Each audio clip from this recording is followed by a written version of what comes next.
This is the fourth Tom Holland Spider-Man helmed movie. It is now post-blip, Wow. and we have a lot of time between when Ned and MJ forgot about our hero Peter Parker, and now he's just a crime-fighting spider. And I think that is the perfect way to see Spider-Man, as the ground level fighting crime Spider-Man. That is my favorite version of Spider-Man. It reminds me of the Spider-Man I saw most often. It's like when I was a kid growing up, the cartoon that I watched Spider-Man or the comics I'd read, he's always an adult. Like he works at the Daily Bugle and he has a girlfriend named MJ. Like there are all these things about him that like he's an adult in New York City who's navigating everything. He wasn't always like a young kid. I feel like I read those comics later, but like most of the stuff I saw in the 90s, he was all like adult Peter Parker. And that's what we got with this one. Yeah. Yeah. And it came from the, high school age Spider-Man. We had that for 3 years. And now we had a gap, and then now we have adult Spider-Man. But some of those things are missing, right? We'll talk about that in the spoilery review. But that's my biggest positive, is that this is the Spider-Man I've been waiting to see. Crime fighter, well, in this case, Aunt May, but, his guardians are gone. He has that lesson: with great power comes great responsibility, and he's fighting crime.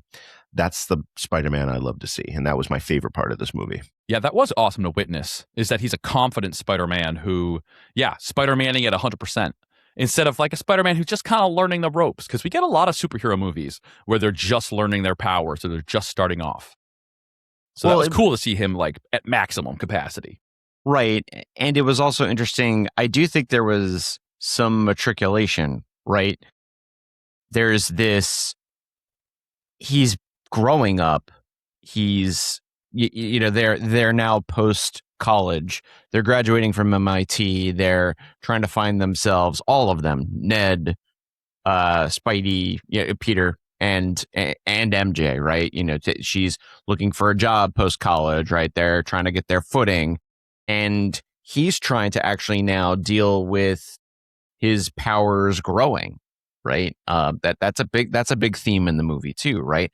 So he is very confident, right? I mean, he's had all these mentors, right? He's had Tony's gone, Aunt May is gone. He's had all these things. He is very much confident.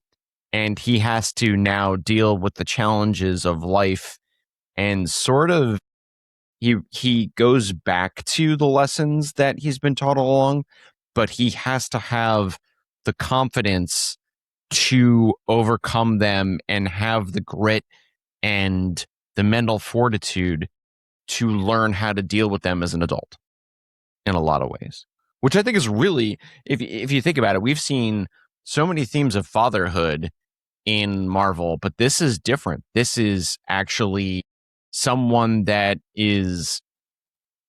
has confidence instilled in themselves, right? And is going through life, a little bit on their own.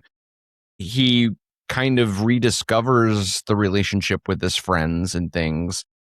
But you're right. It is really amazing to see he has these other connections, and as an adult, I think this is something we can echo off of, right?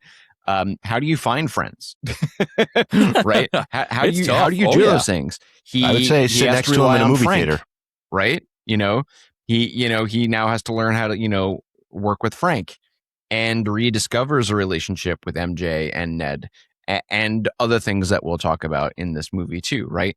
I personally really loved the relationships in this movie, whether it was, they're great, the Punisher and Spidey, or it was even Spidey and there's one of the new Avengers, and even MJ and Punisher had this really kind of fun rapport, right, where they kind of broke Peter out of his shell a little bit and gave him this confidence that I really loved. And I thought, of the Marvel franchises, this one has always been so consistently good, and really, I thought, there's a character in the movie that says, there are things that are small potatoes, and you could think of those as the small street level stuff.